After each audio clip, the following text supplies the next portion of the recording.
दादा काय पत्रकार परिषद होती सर? पत्रकार परिषद कशा संदर्भात होती? पत्रकार परिषद आज SG सीड जी संस्था आहे ती विद्यार्थ्यांना जे शैक्षणिक मदत शिक्षणाच्यासाठी मदत करते त्यांच्या पुढच्या शिक्षणाच्या संदर्भात त्या संदर्भातली पत्रकार परिषद होती. आणि प्रामुख्याने यावर्षी किती विद्यार्थ्यांना आम्ही शिष्यवृत्ती वाटतो आहोत तर यावर्षी साधारणतः मगाशी मी सांगितल्याप्रमाणे 500 विद्यार्थ्यांना 5,000 पासून तर 25,000 रुपयेपर्यंत वेगळ्या वेगळ्या कॅटेगरीजमध्ये जे शिक्षण घेत आहेत त्यांना आपण शिष्यवृत्ती वाटतो. त्या संदर्भात लोकांना माहिती व्हावी आणि पुढेसुद्धा जे 21 तारखेला शिक्षणतज्ज्ञ अनंतकुमार येत आहेत त्यांचे विचार ऐकण्याच्या संदर्भात, कारण तेही शिक्षणतज्ज्ञ आहेत आणि त्यांना पद्मश्री मिळालेली आहे, त्यांचे विचार ऐकण्याच्या संदर्भात विद्यार्थ्यांनी जास्तीत जास्त प्रमाणात उपस्थिती द्यावी या संदर्भात ही सगळी पत्रकार परिषद होती. दादा, ज्यावेळेस आपण हॉस्पिटलला होता, घरकुल प्रकरणात आपल्यावर आरोप केलेला होता, त्यावेळेस सुद्धा देखील की अखंडपणे आपली जी शिष्यवृत्ती योजना आहे ही चालू राहिलेली आहे, ही अशीच सातत्याने चालू राहणार? हो, अशीच चालू राहणार. दादा, शहराचं वातावरण सध्या एकदमच राजकीय खराब दिसतंय. तुम्ही होता त्यावेळेस बराचसा विकास या ठिकाणी झालेला असं नागरिकांचं म्हणणं आहे. पुढच्या काळात कसं बघणार तुम्ही? नाही, आपण जेवढं काही विकास करायचा आपल्याला शक्य होतं ते आपण त्यावेळेस केलं. आताची परिस्थिती जसे तुम्ही चिंतेत आहात तसं मीही एक निराश झालेला व्यक्ती बघतो आहे की आज हा शहर कुठे चाललं आहे हेच काही समजत नाही. 2001पर्यंत महाराष्ट्रात एक अव्वल दर्जाचं प्रॉस्परिंग सिटी म्हणवली जाणारी आज जळगाव कुठेतरी मागे पडलं आहे. आपल्या आजूबाजूचे तालुके पुढे गेले आहेत असं लोक म्हणतात आणि ते खरोखरच आपल्याला शोभादायक नाही ही वस्तुस्थिती आहे. याला जबाबदार कोण वाटतं आपल्या मते? आपण सगळेच आहोत, कारण आता शेवटी लोकप्रतिनिधींच्या माध्यमातून आपण आपले डेव्हलपमेंट करत असतो. ज्याला आपण निवडून देतो त्यांनी चांगलं काम केलं पाहिजे आणि लोकांनीसुद्धा योग्य उमेदवार निवडून दिले पाहिजेत. असं दोघांचं यातलं भाग आहे असं मी मानतो. आणि त्या दृष्टीने पुढचे इलेक्शन ज्यावेळेस येतील त्यावेळेस योग्य लोक निवडून देणं आणि ते चांगली टीम आपण आपल्या या कॉर्पोरेशनच्यासाठी देणं हे आपली सुद्धा जबाबदारी आहे आणि ती आपण सगळे पूर्ण करण्याच्या संदर्भात प्रयत्न करू. कारण आता अनुभव आलेला आहे जे काही आहे तो. दादा, एकीकडे जर बघितलं तर राजकारण पूर्वीच्यापेक्षा आता खूप वेगळ्या पद्धतीनं आहे. प्रत्येकावर वैयक्तिक आरोप प्रत्यारोप केले जात आहेत. आपण कसं बघतात याकडे? नाही, आरोप करण्यापेक्षा आपण काय करणार आहोत याच्यावर जास्त जोर द्यायला पाहिजे. मी नेहमी माझ्या संदर्भात त्यावेळेस बोलायचे मी काम करत असताना, पण मी कधी त्याची फिकर केली नाही. डेव्हलपमेंट करत राहायचं, लोकांना आवडलं तर ते आपल्याला पुढच्या इलेक्शनला निवडून देतील, नाही तर घरी बसवतील. आणि मला स्वतःला 9 वेळेस त्यांनी निवडून दिलं याचाच अर्थ मी असं समजतो की लोकांना आपण जे काही करत होतो ते बाय अँड लार्ज आवडत होतं आणि त्यामुळे 51% मतं आपल्याला मिळत होती. राजकीय पुढचं कसं असेल? आपण राजकीय याच्यात तर मी सांगितलं ना की मी तर आता काही राजकारणात भाग घेणार नाही आहे. मी काही उभंही राहणार नाही आहे आणि मला काही इंटरेस्टही नाही आहे. दादा, आपण 35 वर्षाहून अधिक राज्य केलेलं आहे आणि राजकारणामध्ये आपण दिग्गज आहात. सध्याच्या राजकीय नेत्यांना आपण काय सल्ला देणार? मी काय सल्ला देणार आहे ते हे मंत्री आहे विद्यमान जळगावचे. नाही, त्यांनी अजून चांगलं काम करावं. माझे तर मित्रच आहेत. गिरीशभाई मित्र आहे, गुलाबरावजी मित्र आहे, अनिल पाटील मित्र आहेत. सगळेच पक्षाचे लोक सुरुवातीपासून whether I was in power or no सगळ्यांशी चांगले संबंध होते.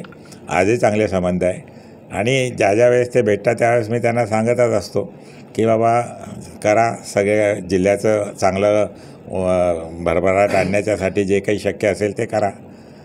दादा, एका पक्षाचे 2 पक्ष झालेले, जसं राष्ट्रवादी 2 गट झाले, शिवसेना 2 गट झाले. त्यावेळेस तुम्ही शिवसेनेमध्ये होतात. दादा, आताचं राजकारण तेव्हाच राजकारण नेमकं काय? फार फरक आहे. म्हणजे दादा, काय वाटतं तुम्हाला आता? नाही, आज दोघं पक्षांचं नुकसान होत आहे त्याच्यात. राष्ट्रवादीमध्येही नुकसान होणार आणि शिवसेनेमध्येही नुकसान, कारण दोन हे झाले गट झाल्यामुळे कार्यकर्तेही डिवाईड झालेत आणि लोकही संभ्रमात आहेत की काय करायचं काय नाही. दादा गेल्या स्थानिक स्वराज्य निवडणुकांमध्ये बाजार समिती असेल, इतर निवडणुका असतील, त्यामध्ये ठाकरे गटही आपला फोटो वापरतोय आणि शिंदे गटही आपला फोटो वापरतो. नेमकं काय आहे? काही नाही, माझा सगळ्यांचे चांगले संबंध आहे ते वापरतात. आता आपण काय बोलणार ते लावतात, आपण नाही सांगितलं तरी ते लावतात. पण दादा तुम्ही पत्रकार परिषदेत म्हटलं होतं की जळगाव शहराच्या विकासासाठी श्रीकृष्ण येणार. नेमका हा श्रीकृष्ण कोणता असेल आणि तुम्हाला काय वाटतं? म्हणजे नाही, आज तर काही माझ्यासमोर नाव नाही आहे, त्यामुळे मी पॉझिटिव्हली तसं सांगू शकत नाही. फक्त एक आशावादी माणूस या नात्याने आहे ते मी उल्लेख करतोय. ज्या पद्धतीने तुम्ही आशावादी आहात त्या पद्धतीने जळगावकर पण तुमच्याकडे आशावादी नजरेने पाहत आहेत विकास कामासाठी. ती पदोपदी तुमचं नाव काढता आहेत. नाही, त्यांना तुम्ही काय सांगणार? नाही, मी त्यांचा ऋणी आहे, सदैव ऋणी राहील. त्यांनी माझ्याकडनं जे काही अपेक्षा ठेवल्या आहेत त्याचं माझ्याहून जेवढं शक्य होतं तेवढं मी 45 वर्ष त्यांचे ऋण फेडण्याचा प्रयत्न केला आणि पुढेही माझ्याहून जेवढं शक्य असेल त्यांना सहकार्य करण्याच्यासाठी जे काही शक्य असेल ते करेल. दादा मध्यंतरी तुम्ही अशोक जैनांचं नाव घेतलं होतं काही पुढे? पण त्यावेळेस मी बोललो, परंतु तेही त्यांच्या ग्रुपमध्ये भाऊंच्या वेळेसच मी बोललो होतो. पण भाऊंनीच त्यावेळेस सांगितलं की मला माझ्या कंपनीच्यासाठीच मला माझी मुलं कमी पडतात, त्यामुळे मी काही कोणाला राजकारणात देऊ शकतो असं त्यांनी त्यावेळेस सांगितलं होतं. मी एक माझी इच्छा व्यक्त केली होती. आजही तो अशोक आपलं जेवढं त्याला शक्य असेल तो सुंदर शहर राहिलंच असतं. म्हणजे जरी जास्त प्रगती झाली नसती तरी जेवढं केलं होतं, मग चांगले मार्केट होते, सॅनिटेशन चांगलं होतं, अतिक्रमण कमी होतं, पाण्याची सोय चांगली आहेच, त्यामुळे नाराजी तर आहे. तुम्ही जेव्हा सोडलं तेव्हापासून आतापर्यंत एकही वीट नवीन ठेवली गेली नाही, ही वस्तुस्थिती आहे. लवकर अनेक विटा लागो आणि चांगले कामं हो. दादा हे सगळं चांगलं करण्यासाठी आता परत महापालिकेची निवडणूक लागणार आहे. आपण मागून मार्गदर्शन करणार की काय, कसं, म्हणजे काही लोकांना पुढे करणार आहात? बघूया ना. आता मी तर मार्गदर्शनाच्यासाठी मी काही तयार आहे, पण ॲक्टिवली मी काही भाग घेईल अशातला भाग नाही. तुमचं पॅनल उभं राहणार? जसं तुम्ही सांगितलं दादा की जळगावकरांसाठी श्रीकृष्णच येईल, पण जळगावकरांचं म्हणणं आहे की आमचा जळगावचा विकास फक्त दादाच. अरे नाही, बरोबर आहे. केलं आपण जेवढं शक्य होतं तेवढं केलं, दुसरं काय करणार. तर राजकारणाचं एक नाव बघायला गेलं, खडसे यांची तब्येत खालावली होती, त्यांना अटॅक आला होता, त्यांच्याविषयी काय? नाही, आता तब्येत चांगली राहो हीच आपण अपेक्षा करतो, दुसरं काय. Okay, thank you.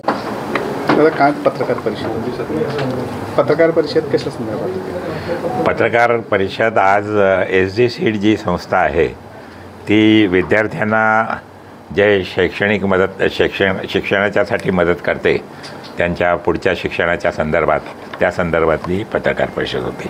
आणि प्रामुख्याने यावर्षी किती विद्यार्थ्यांना आम्ही शिष्यवृत्ती वाटतो आहोत, तर यावर्षी साधारणतः मगाशी मी सांगितल्याप्रमाणे 500 विद्यार्थ्यांना 5,000 पासून तर 25,000 रुपयेपर्यंत वेगळ्या कॅटेगरीजमध्ये जे शिक्षण घेत आहेत त्यांना आपण शिष्यवृत्ती वाटतो. त्या संदर्भात लोकांना माहिती व्हावी आणि पुढेसुद्धा जे 21 तारखेला शिक्षणतज्ज्ञ अनंतकुमार येत आहेत त्यांचे विचार ऐकण्याच्या संदर्भात, कारण तेही शिक्षणतज्ज्ञ आहेत आणि त्यांना पद्मश्री मिळालेली आहे, त्यांचे विचार ऐकण्याच्या संदर्भात विद्यार्थ्यांनी जास्तीत जास्त प्रमाणात उपस्थिती द्यावी या संदर्भात ही सगळी पत्रकार परिषद होती. Hello guys, please like, comment and subscribe our channel.